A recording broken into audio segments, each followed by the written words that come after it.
মানুষের ম্যাচুরিটি শুধু জ্ঞান বা অভিজ্ঞতায় মাপা যায় না। আসল ম্যাচুরিটি বোঝা যায় বিশ্বাস রাখার ক্ষমতায়। কেউ যখন তার গোপন কথা বলে, সে আসলে আপনাকে বিশ্বাস করে। সেই বিশ্বাস রক্ষা করা আপনার দায়িত্ব। গোপন কথা কখনো গল্পের উপকরণ নয়। এটা কারো অনুভূতি, কারো ভেতরের কষ্ট। বড় হওয়া মানে সব বলে দেওয়া নয়।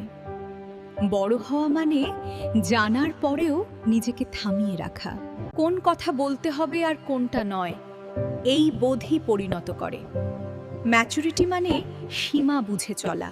যে মানুষ বিশ্বাস ধরে রাখতে পারে, সেই সত্যিকারের শক্তিশালী। আর সেই মানুষই সবার হৃদয়ে স্থায়ী জায়গা করে নেয়। ভিডিওটি ভালো লাগলে লাইক দিবেন, ভালো না লাগলে ডিসলাইক। চ্যানেলটি সাবস্ক্রাইব করে পাশে থাকবেন।